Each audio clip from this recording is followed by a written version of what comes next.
Let's talk career today because I'm 100% sure that at some point in your life you've thought, everyone in meetings sounds so confident and I'm sitting there feeling like I learned how to talk yesterday.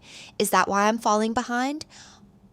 If you've thought that, here's some good news from me. You're not falling behind. You're just driving in a different lane.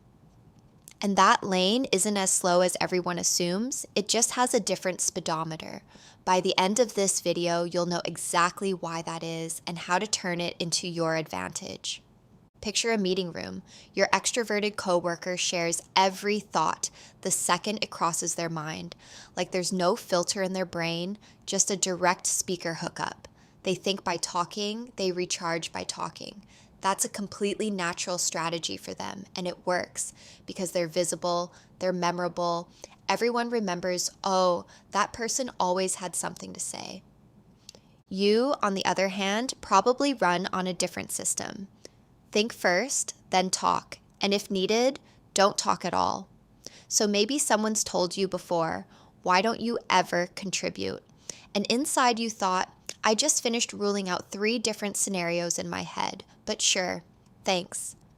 That silence isn't an empty moment. It's a quiet but seriously busy processor running in the background, and that processor tends to produce results that are fewer but far more accurate. I'll admit something. The difference between the two of you is a bit like the difference between a conductor and a solo guitarist. One jumps on stage and improvises on the spot. The other arranges the notes carefully in their head first. Both of them are making music. They just rehearse on different timelines. Now let's get to what you actually care about, promotions. Research makes it clear. When managers decide who to promote, they're not looking at who talks the most. They're looking at who they trust the most. And trust, unfortunately, isn't something you buy with volume. It's earned through consistency, the same way you grow a plant. It doesn't grow because you yell at it. It grows because you water it regularly. Your extroverted coworker might steal the spotlight in the short term, but over time, you're the one earning the label. When this person talks, it's actually worth listening. Slower, but a far sturdier strategy.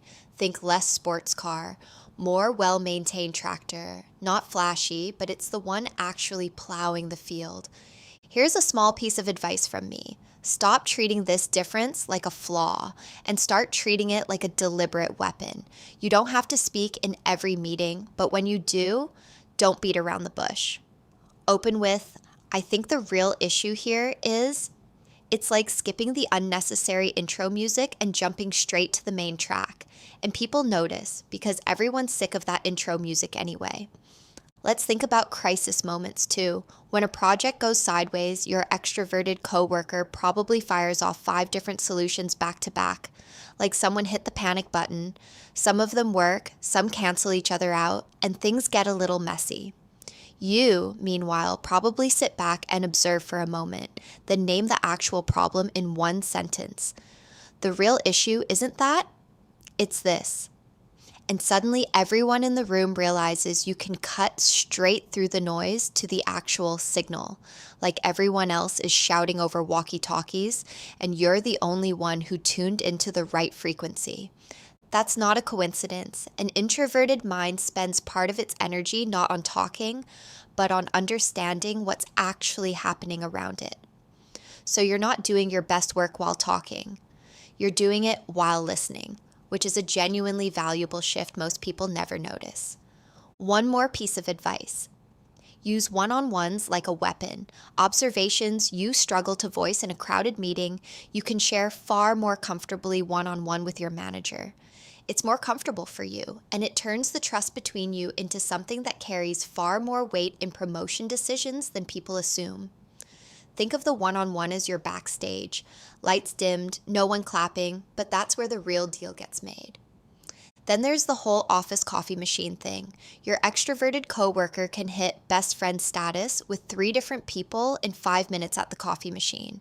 You, meanwhile, probably grab your coffee and quietly head back to your desk, which from the outside can look antisocial. But here's the truth. You're networking differently. Narrow but deep instead of wide but shallow. And over the course of a career, that wide but shallow network might not produce a single person who actually calls you in a crisis. Your 2 or 3 deep connections are exactly the ones that will. Don't skip your written communication either. You probably read an email 3 times before sending it. That's not a quirk, that's a superpower. Upper management reads your reports and thinks, this person thinks clearly, a sentence that comes up in promotion conversations far more often than you'd expect. Pausing 2 minutes before hitting send to ask, what am I actually trying to say, cuts your message in half, and that brevity reads as clarity, the same way a good joke doesn't need a long story, just one exact right word. I'll confess something. I pushed myself for a while too, convinced I needed to talk more in meetings. There were moments I raised my hand just to have said something, and then didn't fully understand what had come out of my own mouth. I remember once being mid-sentence and thinking, why am I even saying this? The result, I didn't become any more visible. I just felt like I'd run a marathon by the time I got home. The real shift happened when I dropped the panic of, I need to talk more, and focused on actually saying something worth saying when I did speak.